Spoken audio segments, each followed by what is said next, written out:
Assalamualaikum warahmatullahi wabarakatuh. Halo, di sini saya akan mereview materi untuk pemenuhan tugas dari mata kuliah Manajemen Strategi. Perkenalkan, saya Sofia Ramawati Hendi dengan NPM 203402034 berasal dari Universitas Siliwangi.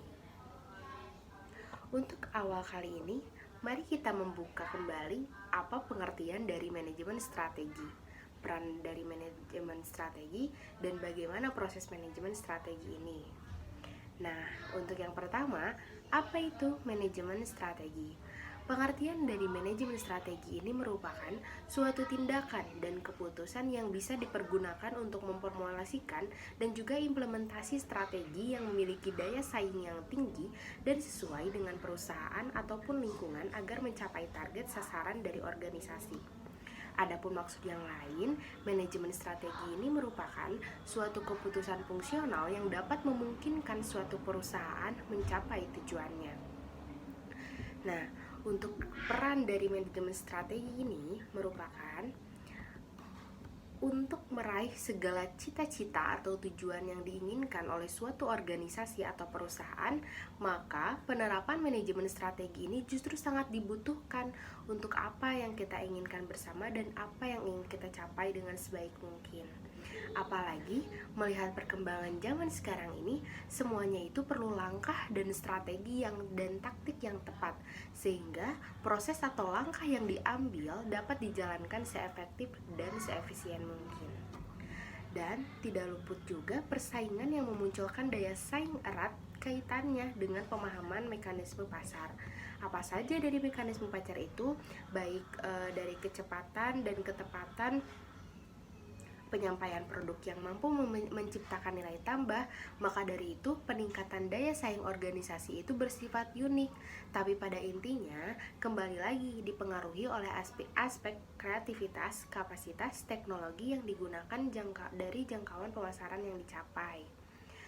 Untuk selanjutnya, adapun proses dari manajemen strategi. Proses manajemen strategi adalah seperangkat komitmen, keputusan, dan penemuan yang diperlukan bagi perusahaan atau organisasi untuk mencapai daya saing dan mendapatkan strategi di atas rata-rata. Tahapannya biasanya itu terdiri dari analisis situasi, strategi perumusan, strategi implementasi, dan strategi evaluasi. Secara garis besar, proses tersebut itu menggabungkan unsur-unsur berikut. Yang pertama, berfokus pada proses perencanaan, pada pencairan keunggulan kompetitif, integrasi perencanaan strategi dengan tingkat operasional dan fungsional.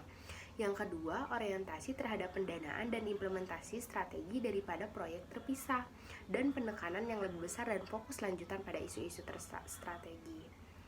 Nah, teman-teman, proses manajemen strategi ini melibatkan analisis strategi dan kinerja. Langkah pertama perusahaan dalam proses ini adalah yang pertama menganalisis lingkungan eksternal dan organisasi internalnya untuk menentukan sumber daya, kapabilitas, dan kompetensi utamanya. Analisis ini bisa menjadi strategi landasan. Bagian strategi model memerlukan perumusan strategi dan implementasi strategi. Dengan informasi yang diperoleh dari analisis eksternal dan internal, perusahaan mengembangkan visi dan misinya dan merumuskan satu atau lebih strategi. Proses manajemen strategi ini bersifat dinamis, mempertimbangkan pasar yang terus berubah dan struktur kompetitif dikoordinasikan dengan strategi masukan perusahaan yang terus berkembang. Oleh karena itu, perlu evaluasi terhadap berbagai strategi yang dipilih. Apakah telah sesuai dengan kondisi terkini atau tidak? Untuk selanjutnya, ada analisis SWOT. Analisis SWOT ini merupakan salah satu instrumen analisis yang ampuh apabila digunakan dengan tepat.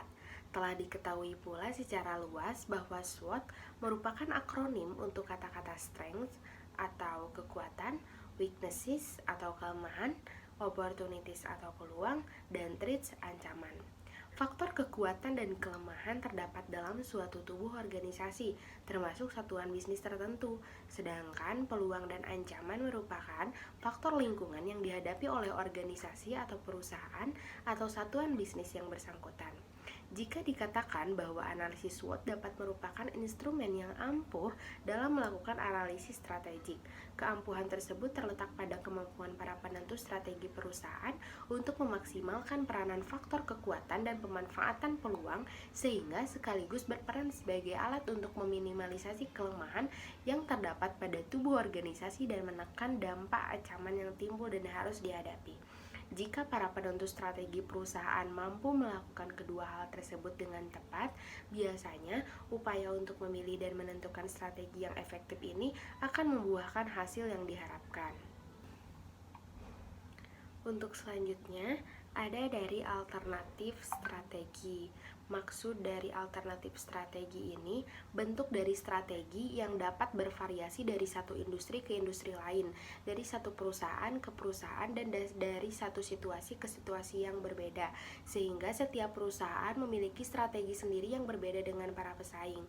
Namun, ada sejumlah strategi yang umum dapat diterapkan pada berbagai bentuk industri dan ukuran organisasi perusahaan.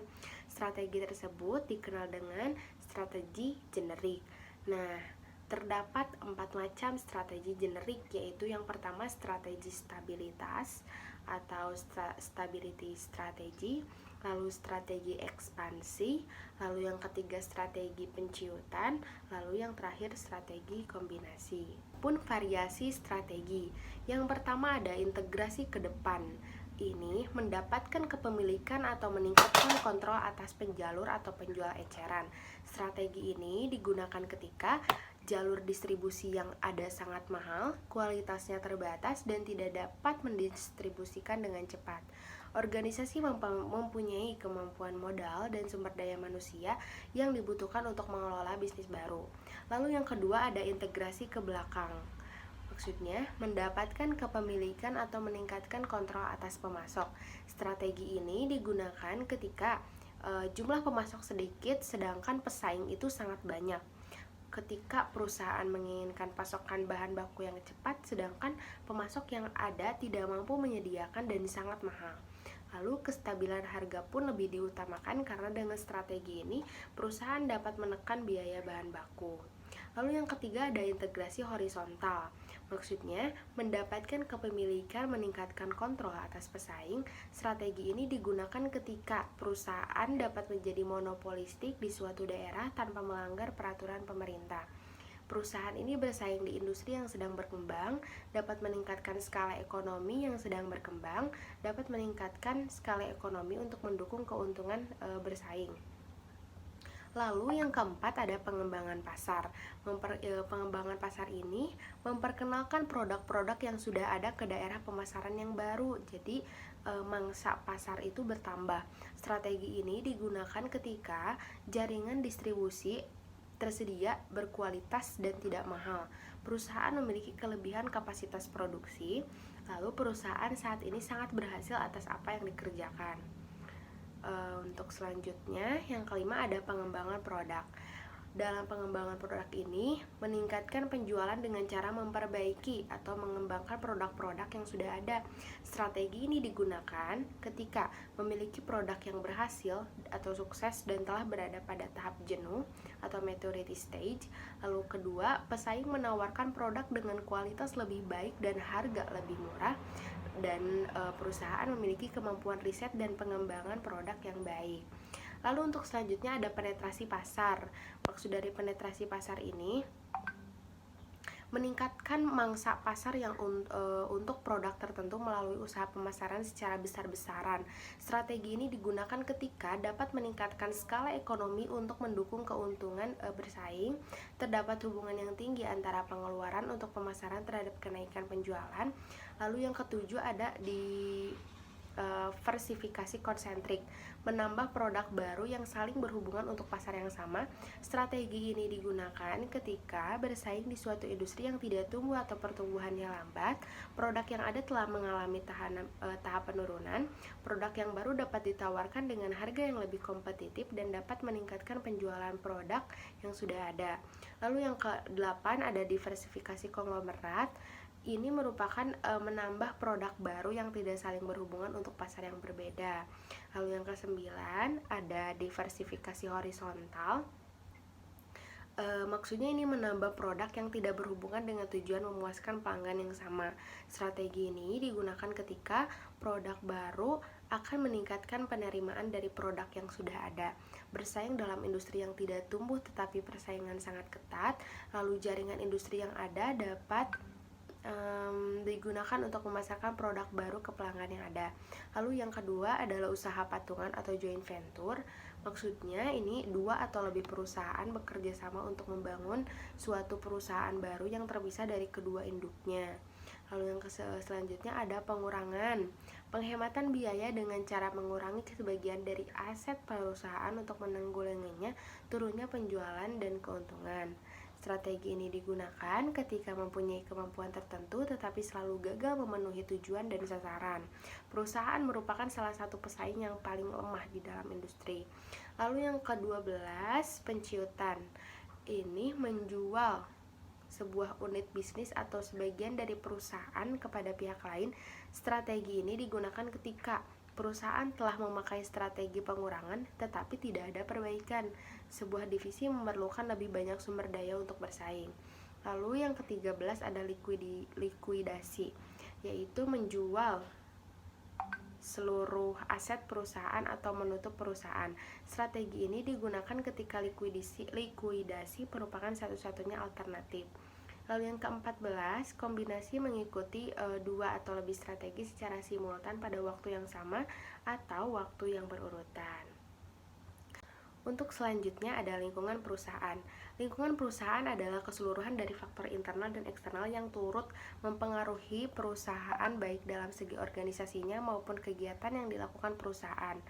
Nah, adapun lingkungan eksternal ini apa yang mungkin dipilih untuk dikerjakan oleh perusahaan. Jika lingkungan internalnya, apa yang bisa dilakukan oleh perusahaan. Faktor yang mempengaruhi lingkungan perusahaan itu ada faktor dalam lingkungan jauh, meliputi ekonomi, sosial, politik, teknologi, ekologi.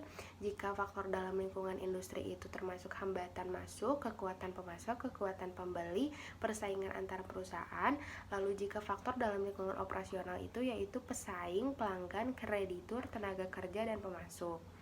Nah, adapun analisis PESTEL. Analisis PESTEL ini P-nya itu politik, E-nya itu ekonomi, S-nya sosial, T-nya itu teknologi, E-nya itu environment atau lingkungan, L-nya itu law, hukum. Kerangka konseptual Frio model yang artinya V-nya itu valuable, R-nya rare, I-nya imitability, O-nya organization. Analisis RVB yang artinya resource based view. Di dalam analisis RVB ini terdapat 3 poin yang mempengaruhi. Yang pertama ada sumber daya berwujud, sumber daya tak berwujud, lalu ada kapabilitas organisasi. Itu contoh perusahaan Apple. Apple adalah perusahaan multinasional yang cabangnya hampir tersebar di seluruh penjuru dunia. Apple kini memiliki produk yang sangat hits, mengandalkan iOS dan berbagai gadgetnya seperti iPod, iPad, iPod, dan Mac. Tampilan yang lux dan simple serta fitur yang lengkap telah menjadi pilihan bagi para penggunanya. Dilihat dari analisis SWOT-nya, strength-nya itu Apple merupakan perusahaan yang sangat sukses. Mereka memegang merek adalah sebuah variabel yang paling penting. Apple juga merupakan salah satu perusahaan yang paling mapan dan sehat merek IT di dunia, dan memiliki seperangkat yang sangat antusias pelanggannya yang mendukung merek Apple tersebut. Lalu jika dilihat dari ancamannya itu, ancaman terbesar bagi perusahaan IT seperti Apple adalah sangat tinggi tingkat kompetisi di pasar teknologi. Popularitas iPod dan Apple Mac tunduk pada permintaan dan akan terpengaruh jika ekonomi mulai goyah dan permintaan jatuh untuk produk mereka. Apple pun rentan terhadap kebocoran informasi yang dapat merugikan keuntungan mereka. Nah, di sini strategi jitu dan efektif yang mereka jalankan itu, yang pertama, produk dan aksesoris Apple itu sudah saling melengkapi antara satu sama lain.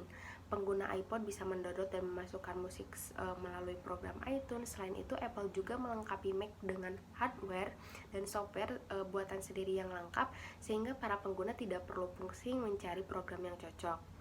Lalu di dalam Apple ini juga produknya itu variatif. Banyak konsumen mungkin belum siap untuk menggunakan Mac, namun melalui produk yang lebih murah, iPod Apple berusaha mengenalkan dan mengakrabkan kecanggihan produk-produknya kepada para konsumen. Dengan demikian, Apple berusaha menciptakan keinginan dari para konsumen untuk kemudian menggunakan Mac. Lalu Apple juga merupakan memiliki format yang unik, dan dengan produknya juga Apple sangat memperhatikan keinginan konsumen. Jadi produk-produknya merupakan hasil dari penelitian yang matang dan desain yang kuat. Hal inilah yang menjadi kepuasan para pelanggan. Cukup sekian dari saya pemaparan mengenai materi manajemen strategi ini.